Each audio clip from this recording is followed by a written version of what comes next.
probably what the house was worth. Right. So they're not worth a lot, but Yeah. when this house appraises for $250,000, you know, it's crazy down here the way.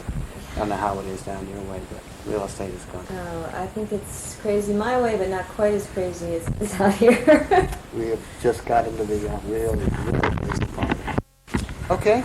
Okay, all right. Well, I'm Barbara Blake, and it's November 21st, and I'm talking to Mr. Dwight Burrus. That's right. And I appreciate you meeting. Okay. All right, the thing that has interested me most, reading like I was just telling you a minute ago, the old interview, porpoise fact, hey, could you tell me about I can, and in doing so, I'll also tell you about someone who's done an exhaustive study of this, and I just found out about it last week through my friend, who's the president of the East Carolina Bank, Drew Pullen, the local historian. They have, in fact, a full-time managing president of the Hatteras Island Shipwreck Museum. Oh, the new Yes. graveyard Graveyard of the Atlantic. Oh, okay. I can't think of the guy's name right now, but stop by the bank, Drew Pullen, he'll set you up. They have a wooden carving of my great-grandfather's boat, the Hamlet. Oh, This wow. is the boat that went up the Potomac River with these porpoises. Some, I understand, to be live and some dead. Really? They were taking them up to the, either to the New York Zoo, the Smithsonian Institute might have been involved in this. There's a factual part of this that I'm not real strong on. I do know my great-grandfather built the boxes. They were unique boxes, and he went to Hyde County to get the wood. That's all the facts are been compiled along with a pic. You could take a picture of this wooden carving of this boat. Okay. And that's at the museum? At the museum. It's already in the museum. Even though the museum isn't open, you could Drew could hook you up with an appointment with this guy. He's down there every day. A relentless guy, just on the definitely the man for maybe this. a beard. Yep, big guy. Met Yep. him. Right. So your grandfather. My great-grandfather built these wooden boxes and cooked boxes. Yeah. Some were dead and some were alive. That they were trying to take him up alive to the, for living so they could put him zoo. And I also some of them, they were going to do brain surgery. Modern day story about this boat. And from the museum or maybe then my cousin Lou Browning of Browning Briscoe has a picture of them. At Browning Artwork. Do we have a picture of Bear on his boat? Didn't Lou give us a picture of that? Okay. Okay. And what was his name? His name was Ethelbert Dozier. Ethelbert? Yeah, Ethelbert. I've never heard that name. No, I hadn't either. Ethelbert Dozier. Ethelbert Dozier Burrus. His oldest son, Luther Dudley Burrus, was my grandfather, Okay. whose property I live on. This is Luther Dudley's property. What names those guys had? That's great. Alec Dudley. Huh? He was the man of my life, so to speak. He was an old Hatteras sea captain taken after his father, who was, of course, my great grandfather was a sailing schooner captain. So a lighthouse girl, Really? My grandmother comes from the lighthouse folks out of Ocracoke. Her father, Crawford Austin, was a lightkeeper down at Ocracoke. So I like to think that my grandparents probably courted around these lighthouses. Right. And my grandmother told me once, now there's no way I can prove this. Well, there is a possible. I have an aunt that very deep dementia, but she has a good memory of the past. So that's about as much as I can trust. She's the only child of my grandfather and grandmother, Blanche and Luther Burrus. But my grandmother told me that she went on her honeymoon with my grandfather up the Potomac River to Washington, D.C. on Grandpop Dozier's boat. Really? I think that's when they took these things up to even medical facility. Who knows? Because she told me she got dreadfully seasick. Anyway, they took the sailing boat all the way up. What was the name of the boat? The Hamlet. Yeah, the Hamlet. you'll see the I know there's a Right. lot going on here. There's a lot to digest. Yeah. Of course, I'm excited because you are obviously too. Right. And so, think when they had them, why did they have to go to Hyde County? We may find out when checking in with the museum. They seem to have, that information. Might have been the kind of wood. Was there wood here on Hatteras Island? Yes, there were. Even sawmills. That's a mystery to me. So Yeah. I'd like to find that out. Maybe you'll uncover that. Right. Is this fellow research the porpoise? Already done it. It's all researched out. I mean, they have fully researched this. This Stop by there and is see. interesting if you want to listen in on this. If you. Stop by and- Yeah. Right. Oh no, don't go through. I can come back. Or I can call you. I number. He doesn't I know. come through here at least. Okay. You can get a picture of this, though, a picture of this. You can see it's on the wall there. Right. Actually, they sell a postcard. That might be on the wall there. That might be a bigger picture. Yeah, like those.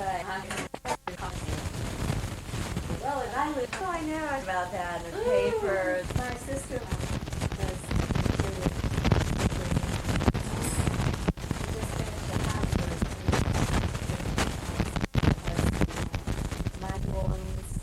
they travel around and get the flavor. I've never heard of a house. Well, there's a lot around here that they have the name of the home or the cottage. Right. Because they're trying trying to. to separate Yeah. themselves. I think it's only fair to tell you this is being recorded, and so No. yeah, she may want to keep this a little more factual.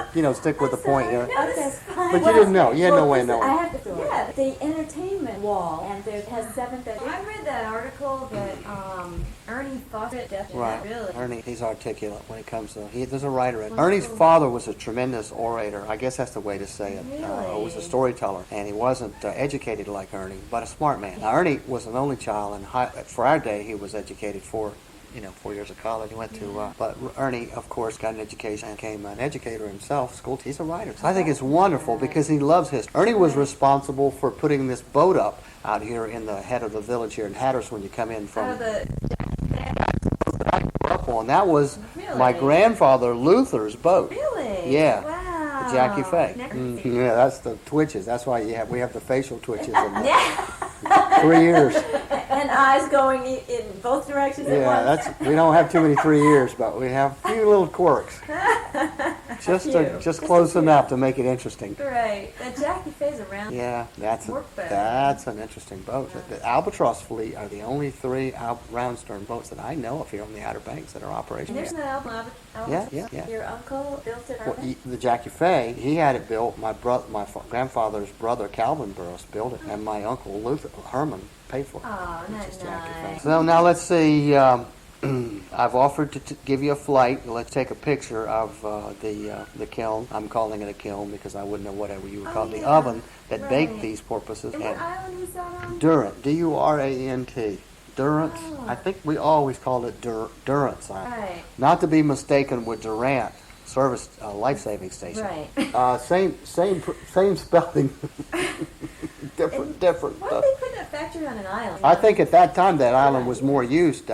There wasn't a deep water harbor that I understand at the time, and so they built wharfs out there. There's still some stobs and things, out there in the water for wharf. That island, or is that a river's Yeah, property? nope, somebody owns it. Yes, wetland. I've got a picture of, just thought about that. I've got a picture downstairs, a big picture showing Billy Mitchell's airstrip out, and in the head of the village where it originally was, not the airport that I fly out of, called, but it originally was here at the village. And it shows these porpoise fact in that picture. Really? I think it does. I've been Yeah. told that that's what I'm. So as a boy, you ever it? Yeah, there wasn't any structures there as a boy. There was only the ruins of that. I'm very surprised that people haven't gone over and taken bricks from it and all. It's still very much at the kiln itself. So they would haul these doll carcasses? Well, they would catch them on the beach, yes. Right. Now, of course, there's a whole family. There's dolphins and porpoises that live here in the Sound that's just researched, but mostly they're more in the ocean because the ocean's big. Right. And they would watch for them along, just like the whales. They would watch for their Right. blow, and then they would row out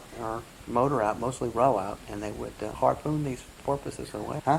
They didn't know any better. They didn't know that they were, they didn't realize they were, they probably realized they were mammals. They honestly didn't think they were doing anything wrong. People's on animal. Well, we've collected information now that we didn't have. We now Right. know there's just so many whales. They didn't know. It's Dammern. damn. He said the dolphin had alcohol back. Yeah. But like both. Yeah, they would.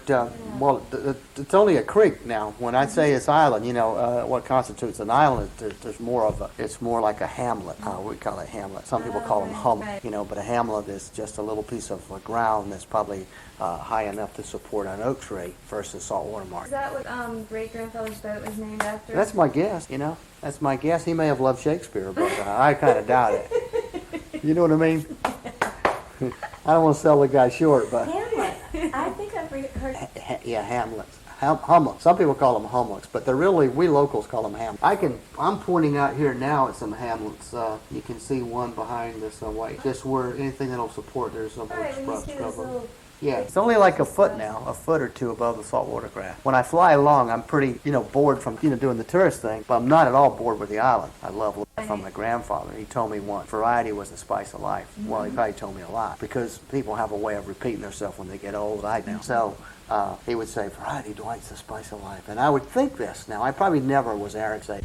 I thought, what does this all mean? He has no ambition to leave this island. But in the mornings when the sun would come up, those tears would roll down. And when the sun would set, or when there was a moon dog or a sun dog or ring around, every blue heron, he knew, he just saw it all. He just loved it. And my father was, and I have that same in me. I'm a rubbernecker boy. Right. Wherever I'm going, I'm checking it all out. And Debbie's good. She's a New England girl. She's a rural girl. New England's a lot rural. So if I say, look at that owl in that tree, Debbie can see it. Most women can't. Don't be offended by that.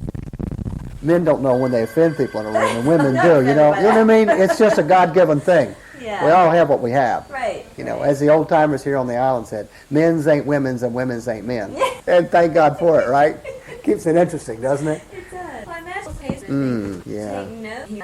Well, they weren't so desensitized. They had you've hit right on probably. You have gone right to. I would have to give you just A+ for that statement because my grandparents, now they didn't have air conditioning. They had an old kerosene stove and there maybe a potbelly stove in the other for coal. No. Not even have a fan in their bed on airless night. They lived very simple. When he died, his personal belongings went in a cigar box, tree brand, corncob pipe, Sunday pipe, very few things. They had very, very satisfied. He was a very satisfied man. He had 4 children. His grandchildren, we all adored him. He was a commercial fisherman. He had lived life hard. He loved work. He loved work. He was a man that loved work. He liked to take a strain. They say, take a strain. He liked to take a strain. That means when you're pulling on a line. Get ready. If somebody's dropping something over the side, and you got the rope on the other end of it, say, get ready to take a strain. A strain? Yeah, there's going to be a strain coming, Right, yeah. He loved to take a strain. I mean, I could just see him bracing. He, if the net's over and it's tied to the paw post of the boat, he would still hold onto the net so he could feel the fish bumping. He would take a strain on the net so he could feel it. You know what I mean? He loved physical work, and it was an intelligent man. I wouldn't call him way above average intelligence, but probably average to above average intelligent man. If that was your grandfather, did he have? Yes, he did, and he had these things called net camps. Net camps were treasures for us kids. Back before the Park Service did the major cleanup. They came down here in the 60s and then really kind of took domain of the land that had already been sold to them by our grandfathers, by the Doziers, that generation in the 30s, I think. Well, they took over then the property that had already been sold to them, rightfully. Then they made them start cleaning up these net camps and doing Yeah. Well, the net camp, see, there's a commonality. I learned this word from a local author, C.T. Williams, who wrote the book The Kenny Keeter. But there was a commonality of a feeling of we all own the land here, which we got from our Indian ancestors because, as best I can tell, the Outer Banker is a Outer Banker, which means Irish, English, whatever, came ashore here. Right. And local Indians, the Croatan and the Hatteras Indian, So we're kind of an amalgamation of the two of those guys. We're mostly English, Irish, Scottish, more than the French and the other crowd. So, but the Indians had a great feeling about nobody owned the land. See, right. See, it's kind of like the way it is now, but the Park Service, of course, feel that they have to police the land. Well, back in those days, every man's conscience policed the land. See, so it's been very hard for the Outer Banker for that reason. You see, to really come to grips with somebody else telling him where he can fish, where he can't fish, when he can go to the beach. You know what I'm saying? Right. I'm not talking about your average guy who wants to come down and take a vacation and thinks he has the right to be a jet skier. You know what I mean? Right. I bought a jet ski. I should be able to put that thing wherever I want. I think there is an issue there. Yeah. Yeah. You know, I think and I'm glad the Park Service do a lot of good work. You know, they have to police this stuff, no doubt. So yes, it's got to be. Remember when they came in period? Yeah, I remember when what I'm saying is the net camps. This is the neat. I got off on a little sermon there. I got on a rabbit trail, but the local men, wherever they wanted to build a net camp, anywhere on the land, they would do so with very little thought of who owned the land. Right. See, and then when the owner might come along later and see it, you know, and they would meet one another. He'd go, "Oh, I see you build a net camp over there on my shoreside." He'd say, "Oh, is that your property?" He'd say, "Yeah." He'd say, "How's it working out?" "Yeah, it's working out real good." Oh. See, your property, my net camp. Right. You want to hang some nets up in it too if you're a fisherman? Feel free. You know what I mean? Right. But other than that, Are these on the sound side or the beach side? Or sound both? side, mostly on the south side. But What they built constitutes- shacks on the beach. A net camp would be no bigger than a little shed with a pitch roof, and it probably would be I'm going to say 4 by 8. You know, plywood, 8-foot plywood. You know, probably 6 foot high. They had little open rafters in the top. You know, where the pitch was, and then they would, you know, put a plank or two up there, and then they would lay things up there and all that. These net camps, these guys' whole lives, and my grandfather's whole life, all those different net lead and their sewing needles, and then their saddles where they would do leather work. They'd have those palm, you know what I'm talking about? I do know what you're talking about. All that stuff just would lay in there, and it would just eventually the roofs would go in on these net camps, and then they would just go to seed. And build us Yeah, they would just push them over. I mean, it wasn't until just recently that I could go show you the ruins of my grandfather's net camps. It Really? just eventually just fell over. That was here in the village. That wasn't Park Service property. And they kept the nets in there too, of course, like piled. Yeah, they kept their cotton nets. I've had many naps on cotton nets. Some, you know, rainy afternoon, Saturday would be chilly. We get in there on those cotton nets and take naps. Learn how to smoke cigars or cigarettes or corncob pipes in there. Right. You know, we'd read their old magazines and things. I used to read science fiction. You know, some guys read the westerns, but I always liked the science fiction. We'd go in there and read science fiction. You know, space dive So that science was like fiction. a real male domain. Oh, it was. The doors were open, so you could go in. There was nothing to steal. Right. Who wants a cotton net unless you're going fishing? Who wants a sail needle? That's work. What do you think happened to all those cotton? Well, candy I had some for a long time. You know, you lend them to people. What work that was? I mean, they God. would actually buy the twine, right? Oh, And yeah, knit the whole. The women would. Many times the women would do that while the men were fishing. But when some of the women would do it right in the house. Really? Where it was warm. Because it's cold work in the wintertime on your hands outside. Grandmother. I'm sure she did. I'm sure she, you know, I don't recall, I don't remember.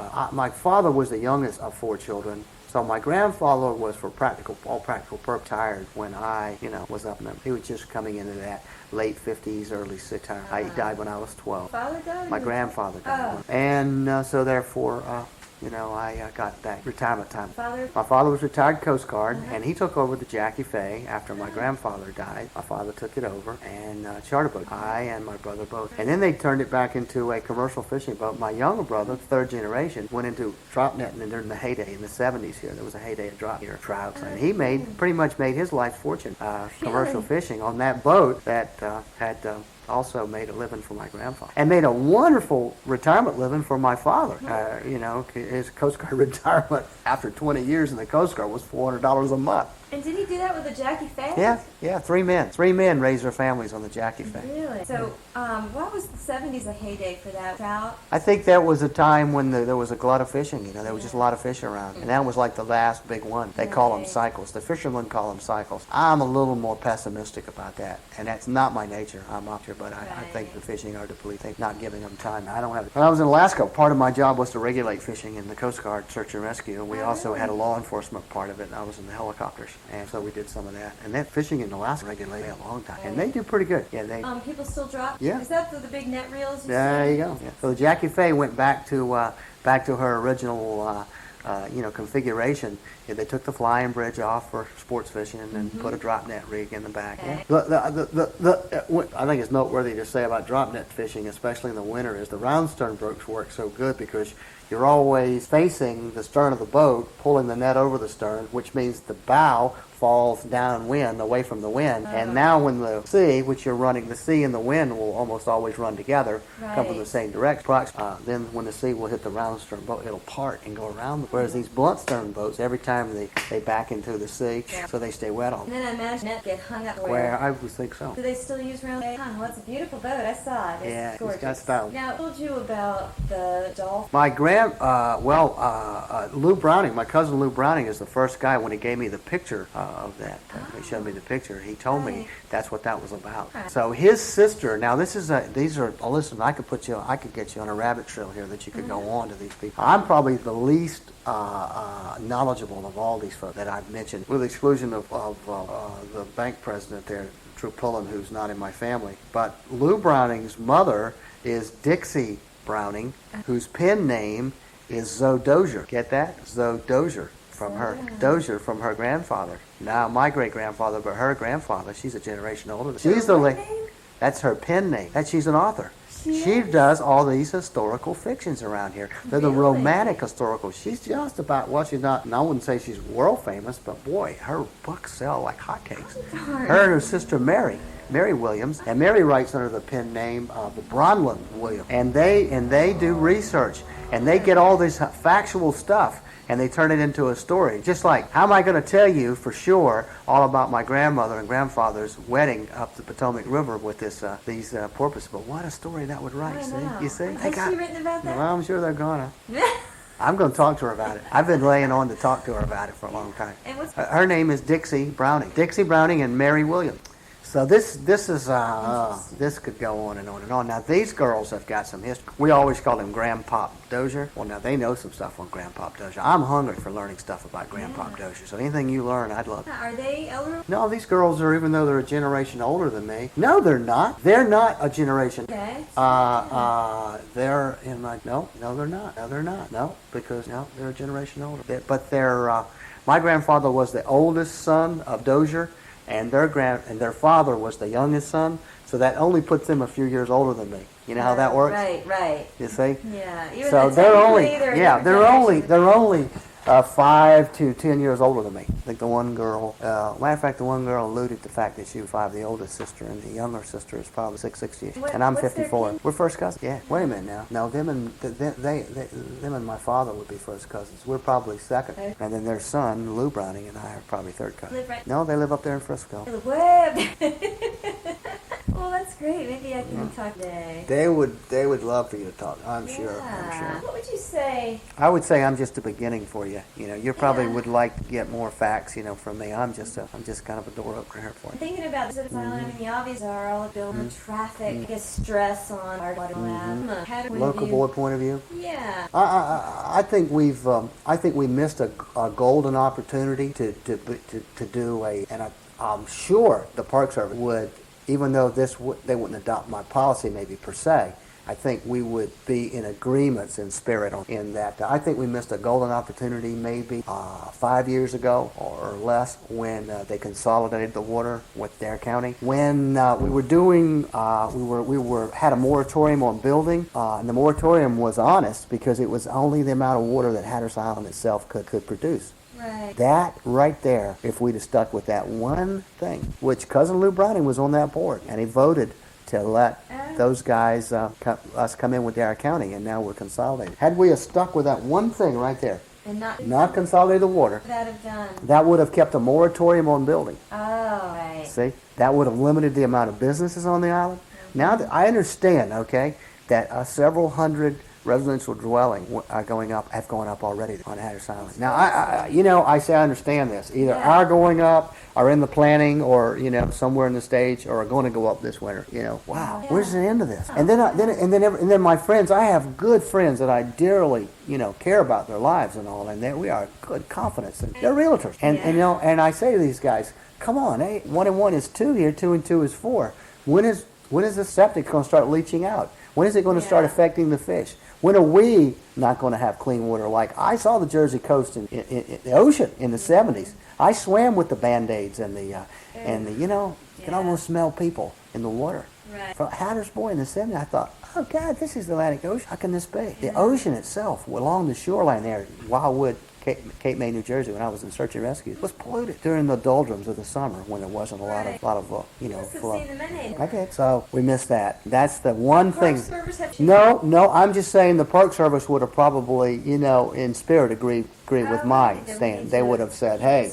So, let's put it this way. 5 years ago, we all were making a pretty good living. We knew then that all these extra people were beginning to affect our quality of living. We were crankier. We didn't have that loving, graciousness that we have been world famous for. Yeah. That is going away. Local people are managing their businesses more. Now they're burnt out. They have sold their businesses to people from the trend now is New Jersey, New York, and Pennsylvania have come in and bought in. Well, they're aggressive people. They're different. I'm not saying there's anything. They're all God's creation. I'm not saying there's anything different. They don't know if that's the community. They're just different people. Yeah. Their whole personality makeup is different, and so things are changing here on the island. I think that one thing.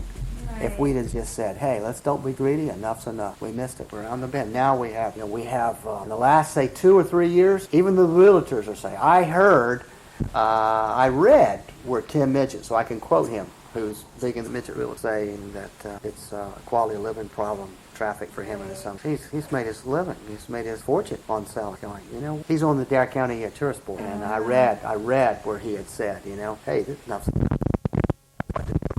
And they're also admitting in that same write-up, he admitted that some of the people that were steadily coming back to the island now are not coming back to the island because this is like Virginia Beach in a mini scale.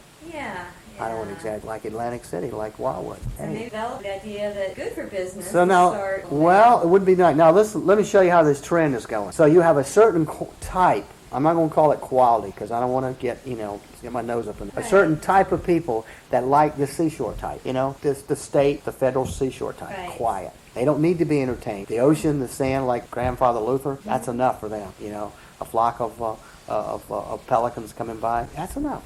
People would say to me, oh, we saw the dolphins come by today. They're all excited. See, that made their whole day. They didn't need to have, go-kart track. But there is a type of people that like that kind of fun. Now, there are plenty of places in the world they can go. Exactly. So the people that were coming to Hatteras, the tourists that were sweet on this kind of stuff, the local people, of course, we certainly don't crave, go-kart tracks, or we would be living there with them, right? So you see, we've made open Pandora's box, and there's no end to this thing. We're getting a different type of people down here. We're running off the very type of people that kept making money fun for us. We're on a downhill spiral. I don't know where the end of it is. What about from back here when you were growing up, like for days? Yeah, it has. Of course, Eliza, we started this conversation. Islands are notorious party places. Oh, right. So what we didn't have in drugs, because we couldn't get them back in the early 60s. I grew up in the early middle 60s. They have it here. So they have drugs, and alcohol is very prevalent, at beaches. Still, I think you can still drink at the beach, legally.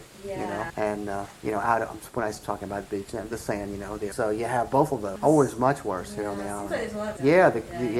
The middle school kids, Somebody went through this little scenario with me. Well, my brother, who's very wise, there's a saying in the Bible that says the sons of Issachar understood the times. My brother's like that, he's younger than me, but he's very locally knowledgeable. If I really want the sense of what's going on here on the island, now he doesn't have the real religion, bent to life that I do, but he's very spiritual like my grandfather when it comes to, and he told me the other day, he said, it's pretty easy to see that the kids that graduated high school, that have done marijuana because their parents have been doing it in the 60s and turned a blind eye, are now selling to the high school kids and their friends, and they won't tell on each other. And the parents, of course, our friends, let's just say, are first cousins or brothers or sisters-in-law to the deputy sheriff who lives right next door to them. Very difficult problem. See where that could be a difficult problem? And now these high school kids are selling it to their first cousins that they can trust that are in middle school. See, this is just a drug problem. Very easy, gentle lifestyle down here. Very conducive for, just say,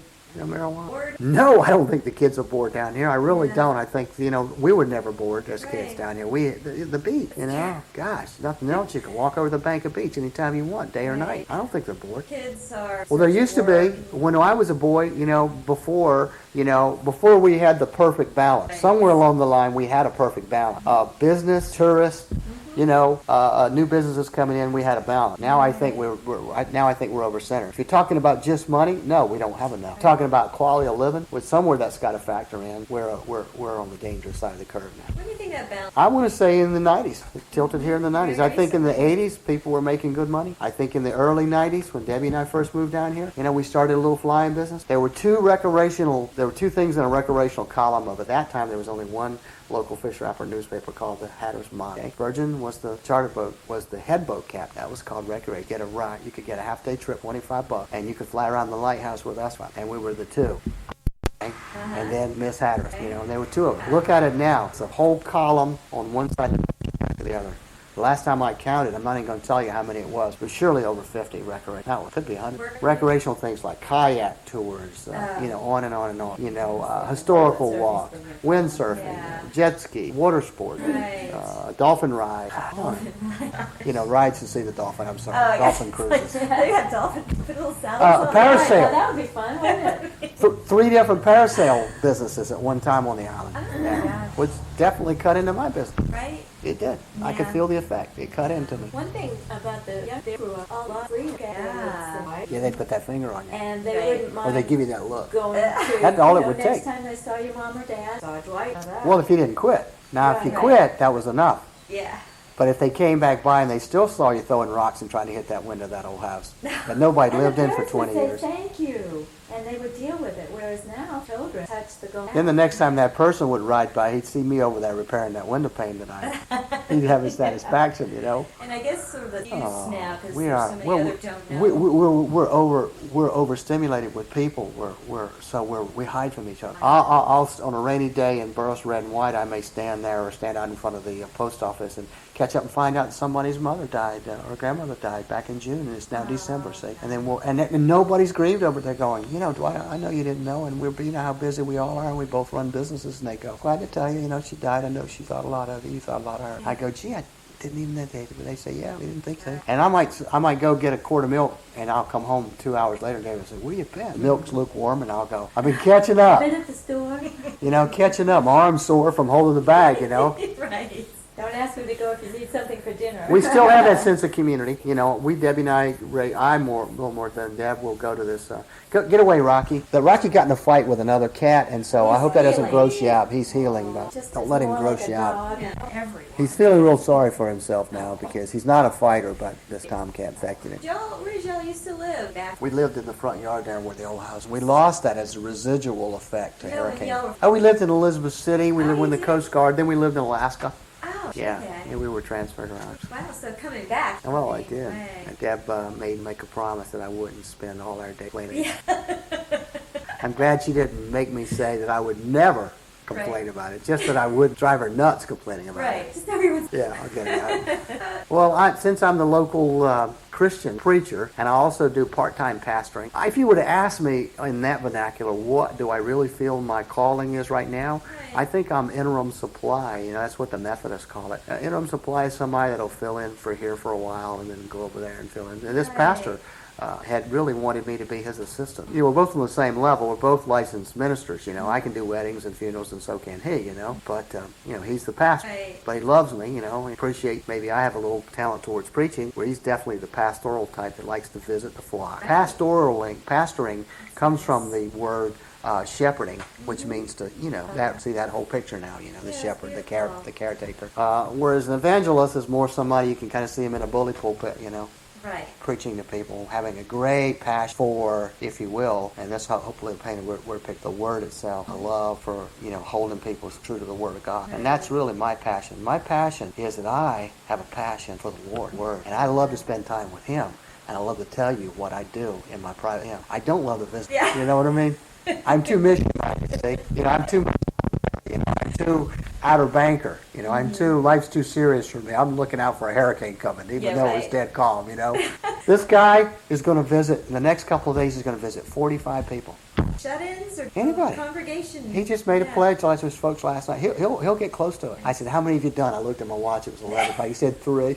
Oh my God. Now, what's your income? The Methodist Church here in Hatteras. Now, have you swiped for Oh yeah, that was an old church? wooden church with a potbelly stove. I remember Oh. Christmas and the Santa Claus guy and Right. holly, old local decorations of natural things. We went out and got hollies, and I remember I remember the village schoolhouse down in the village before the village schools. Oh, did I you went go to that? first grade. Really? I went to school in September barefoot on wood sand roads. The roads were sandbagged. I have just that much memory, you know. And Which then the next year they consolidated? next year they What consolidated. year was that? That's somewhere around 54, 55. I think 55 is when Cape Hatteras School was consolidated. And right about that time, they completed the roads system on the island, so the dirt roads. So see, I've got just that little bit. Yeah. Memory of that. Yeah. Do you remember those midget brothers and their Yeah. bus thing that they I've had? got stories about myself riding those buses to town. Norfolk. It would be an all-day job. Really? Back then, people used to dress up when they would travel. My mother would dress me up in a serious. Get the fly swatter, honey, for that fly. There must be a door open. Yeah, I may not have shut it. There was no, of course, this was back in the 40s, there was no paved roads, and so they would take a Jeep, from Virginia Beach, down, and they would take the bank of the beach because my father was taken. And they would have to go through the gully wash. Your mother? Your mother? No, she was from the city, Norfolk area. So the suitcase floated out of the back of the Jeep when they went through one of the gullies. And it stained her new outfit. I don't know, the inside of her Or, no, they had that. and it ran onto her or his. He had a white Panama suit. It stained his white Panama. Really? Because it was in case. Yeah. She probably thought, what am I getting into? Yes, she did, because when she got here, they had no electricity, had an outhouse, and she had to live with his parents. In this house that we lived in. But they had electricity Sumter. They would have generators here in each village. And you could hear the generator on a calm day. Big diesel generator. They used to have a movie theater back then. Well, it was right across from the school, the church, across from the post office. I can show you some of the foundation. That movie theater was, people came from all over the island. And movie theater was back before the roads were paved, so people would drive the bank of the beach from like Road Amphi down. What is that, drive the bank? That's the ocean at low tide, bank of the beach. We still say up the beach, down the beach when we say we're going somewhere. Oh, really? Like if somebody will ask me, where's Debbie today? I'll say, she's up the beach. Now, that could mean she's anywhere from Hatteras Village east and north to Norfolk. Wow. And down the beach would mean She went down to Ocracoke, yeah. Or if you're in Buxton, down the beach could mean Frisco, Right. Moorhead, Hatteras Island. That's about it. Up the beach, down the beach. That's all it meant, It meant they're Funny. out of the village, and that meant it was a commitment. To be out of the village back in those days was a commitment. Not even just to go to the next village. Hey, that was a big commitment. I mean, the sense of time. You could must get be so stuck different. between the villages, in a dirt road. Right. Be stuck for an hour until another car came by. Or the next car came by and you may not have the capability of pulling you out. You could be stuck all day. Got to leave your car. What were some of the things that brought all together? Why would they Well, all- that sense of help for each other, the fact that life was hard. Right. Are you too chilly? No, I started. I'm just right. Are you? I'm Okay. fine. I think life here. All right, now you're getting into my my definition of the local Hatteras Island, the local people's religion. The Hatteras Island local people's religion is, and this is just my definition. They're fatal. I call them fatalists because they live here believing that they live here as a gift from God. So if you were to say, listen now, to support my theory, this is just a theory, if you would say to them, there's a 90% chance there's going to be a tidal wave coming in the next 10 years, and it's going to pretty much, demolish this island. Demolish this island. They go, well, I don't want to live anywhere else. So if they were Pentecostals, they would say, well, I'll just stay prayed up, honey. That's great. I've noticed that, especially with commercial. Right. Things are looking They're bad. fatalists. They're Go fatalists. right down with the ship. They won't quit. Sit here and do it. And if you're a Methodist, they would say, well, I hope, they got the hope zones. They'd say, well, I hope everything will be all right. I hope the good Lord will be emotional to us. The Methodists are famous for the hope. So, I've thought about this flying. You have to, every man's responsible for entertaining himself in life. And I do a lot of, honestly, boring flight because I fly somebody from New Jersey who can't figure out if they're on Hatteras or Ocracoke and that because have that nautical, you have to go search and rescue. I'm not saying it's a demeaning job, but there are times when I wonder, why am I a taxi driver up here? I should be rescuing somebody. I should be doing something important in life, Right. And I think I'm probably above, just showing somebody a good time, what I mean. At times I get arrogant, a little arrogant. Right. I'm not proud of it, but I'm willing to be honest and put it on tape, I don't. Sin is a sin. Truth is a truth. Truth will set you free, right? I bet they learn a lot. My though. grandfather was much like that. When they first paved the road, we would sit on his front porch and people would get lost and they'd be looking for the Cape Hatteras Lighthouse. So they would stop and see him on his porch. People sat on their porch. That was their entertainment. And when people saw him on the porch that were riding by, they'd stop and visit right from their car. They'd walk by and they'd stop. They'd have a little bit. And so people would say, well, I'm sorry, we're looking for the Cape Hatteras Lighthouse. And my grandfather, I would say, what direction did you come from? They'd say, well, we came across the old ferry. He'd say, you drove all the way down and you didn't see the Cape Hatteras Lighthouse up there at Buxton? Missed that lighthouse. See, he was already in that boat. Right. Do you know that Cape Hatteras Lighthouse marks some of the most dangerous shoals in the world? You missed the lighthouse, he'd say? They'd go, yes. He'd go, well, there's a ferry down here to the south end of the village, and there's a lighthouse on the next island. Maybe you'll be smart enough to see that one, because I'm not telling you where the other lighthouse was. You're too stupid to see it. Yeah. And he would say that. Wow. Please. Not if they missed that lighthouse. They could have run aground and killed herself. Papa, they're in a car. That's a Studebaker. Oh my gosh. So you've always had the coolest tourists coming in. Yeah. He was a great guy, but he was like Right. me. He had a limit to his space. Life's serious. There's people who are fatalists down here. They're going to live here till the end. That's why they didn't. That's why they were at terrible odds with the Park Service, and me included. Yeah. That's why they did not want that lighthouse moved. It's an act of Yeah, God. If God that. wants that lighthouse to move, God will move. Right. And it was even deeper than that. Now, I'm speaking for them, okay? I'm dredging their heart for you, and Right. nobody knows if I'm right or wrong. And it was like, if you move the lighthouse, are you going to make us move next? It was a real deep nerve. Some of the folks down here are never totally going to be settled with this. This land is not ours. Just like the Indian. Now you can really get me down into the fatalism. I'm a part of this fatalist crowd, too. Right. The reason that the Park Service doesn't way down deep get along with the local peoples is that they have a history of the way things were. And the Park Service has an agenda of the way things are supposed to be. And you see, that's not a marriage, and it can never be a marriage. So we're just going to have to be as good as we can to each other and try our best, get along at times. And we're never going to see eye to eye on some issue. Save the island. Keep it from being overrun. All the local people, yes, we're with you. We're with you. We're on that agenda. We're together. But tell me when I can or can't go to the beach. No, I can't agree with you there. See what I mean? Yeah. But they can't have a special rule for me and a different rule for somebody just because they're from New Jersey. See what I'm saying? That doesn't understand. So see, there's no tricky. It's a complex problem. Well, in the 40s and 50s, when they were doing that, people sold their on the Outside boundaries. the village, Were right? there hard feelings there, or were they okay? Well, with there were that? some hard feelings. Anytime you deal with the government, you always, like, I know the guy that sold the property around the 200 acres, I understand, around the airport, Billy Mitchell Airport up at Frisco, and he said his 9 years getting. Bureaucracy, isn't it? But, that's his side of the story. And then you said they cleaned up the old net shed. They tore a lot of Yeah, government that wound up being property. on government property, which is their I right. think they would say historical site now. Or Well, you can look at it that way.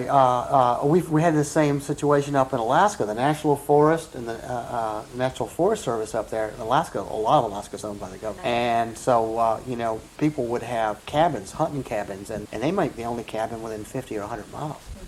So if you got shipwrecked along the beach there, or you had a plane crash, which things are prevalent in Alaska, where it's more arduous to live than here, you might, by the grace of God, make it to that cabin, and it would save your life. And the people always left them unlocked, and they left a certain amount of food in there. And they'd always leave a fire unstarted in the hearth. Yeah.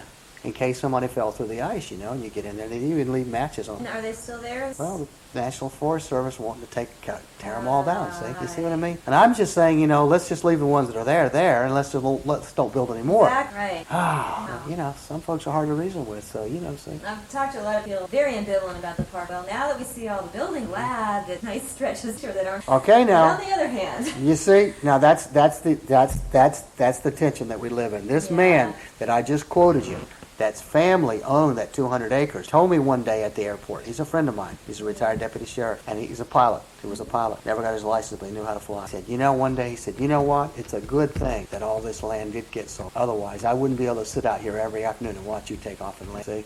Now, it took him his whole life to admit it, but he admitted it. I read the Bible all the time. Until the good Lord comes, we're always going to have a problem with government. Yeah. Supposedly, there's this thing going to happen called the millennial reign. And for 1,000 years, Jesus Christ is going to come out of heaven. And he is going to reign over the governments of the world. And it's going to be like living with your grand. It's going to be wonderful. You know what I mean? How your best memory of how life ought to be, and how sweet they are and all. My granddaughter lives with us, and I hope, she feels towards us like I felt towards my grandparents. That's how it's going to be when Jesus reigns. It's going to be everybody. This is the way. I've talked to a lot of people who are bad about little protect our values. You think they're just people, see? They're just you call it government, but really you're talking that different people's interpretation of the rules. And then there are different people make the rules. So you have the human factor. Well, I guess I've taken up enough of your time. Well, this has been wonderful. Well, we didn't get a lot done on the porpoises, but I did give you a couple of portholes you can. Ever about that. You know. I'm gonna stop by and that fellow Yeah, there. yeah. You should. I sure wish there was a way. You call it, go by, and knock like on I said, the door. I go through here a lot. Knock on the door. You know, when you go to all those doors, you know, up to the front of the museum, Yeah. you go down to the end of the town area, there's always one door that's open. Okay, I'll try all the doors. Yeah.